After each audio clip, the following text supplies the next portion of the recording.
Breaking news, Charles Oliveira will fight Mateusz Gamrot at UFC Rio on October 11th. Thank God. I don't know what all that social media shit was about, but frankly, I don't care.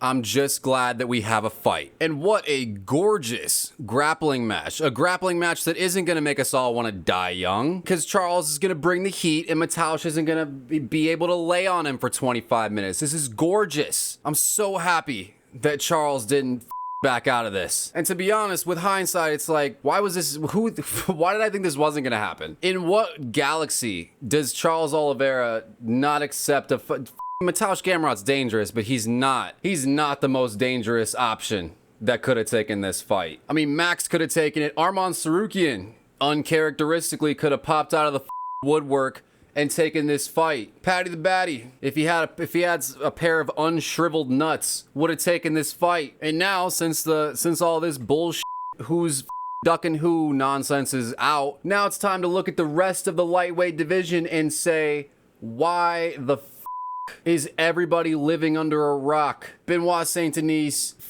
is an exception. Rafael Fiziev is an exception. He tried to be more active than he usually is, and he paid the price by getting injured, and that's not his fault. He he fucking tried. He tried to fight 3 times in the year 2025. It just wasn't his day, and that's absolutely fine. But Justin Gaethje, Paddy the Batty, any of the other fucking lightweights who are on this I'm gonna fight 1 time per year thing, bro, you guys aren't heavyweights. The window of time for lightweights, unless you want to throw fucking winning the lottery into the mix, is like a running back. It's not like a quarterback, bro. You can't be fighting into your fucking 40s. If you're 28 years old and you fight 1 time per year, you're gonna have 5 fights before you hit the wall.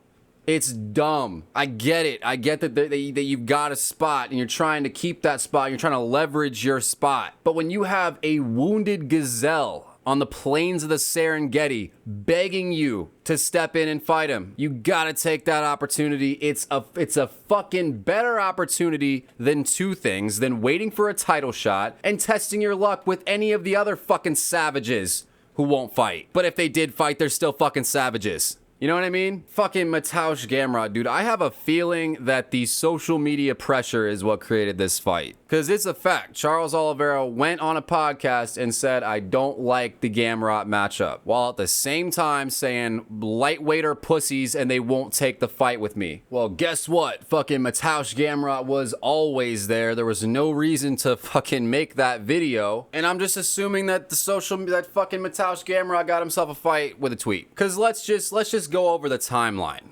So Charles Oliveira versus Rafael Fiziev gets canceled. A couple days go by, Charles hits social media and says, yo, fucking the whole lightweight division is ducking me. Meanwhile, Mateusz Gamrot absolutely said yes to this matchup. And then with that knowledge, Charles goes on a podcast and says, I don't want to fight Gamrot. He's not a good matchup for me. He's a great matchup for me, but it's so different from what I was preparing for that I don't want to do it, is essentially what he said. Then Mateusz Gamrot puts the pressure on Charles. There's fucking news articles everywhere about why the fuck is Charles not taking this fight? Why is he coming out and saying nobody wants to take the fight while he's fucking simultaneously not taking the fight with Gamrot, who said yes? And then after a day of media pressure, all of a sudden, Mateusz Gamrot versus Charles Oliveira is official for UFC Rio. Something tells me that without the pressure of the internet, Mateusz Gamrot is sitting on his ass fucking waiting for the next year for a ranked lightweight to take a fight with him. Because let's be honest, this is the most inactive. How many people at lightweight have fought more than once this year? So out of the top 15, you got 1, 2, 3, 4,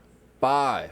Hasn't even fought fucking this year. God damn it, Dan Hooker. 6. Not counting Mateusz, not counting Charles. 7, 8, 9. 9 of the top 15 have not fought more than once fucking this year. Dude, you have such a small window that it's so dumb.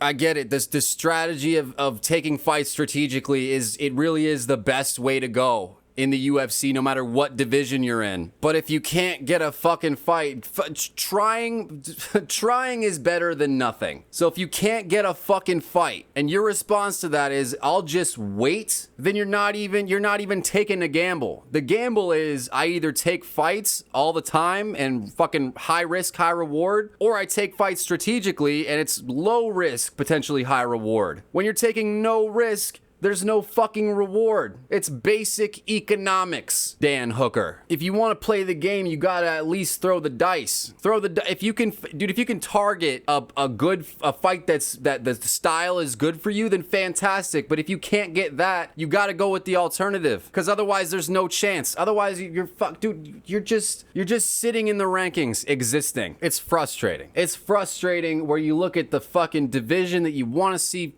The most you want to see fights from it division, and 9 of the top 15, as far as Tapology rankings go, 9 of the top 15 have yet to fight again this year. It's gross.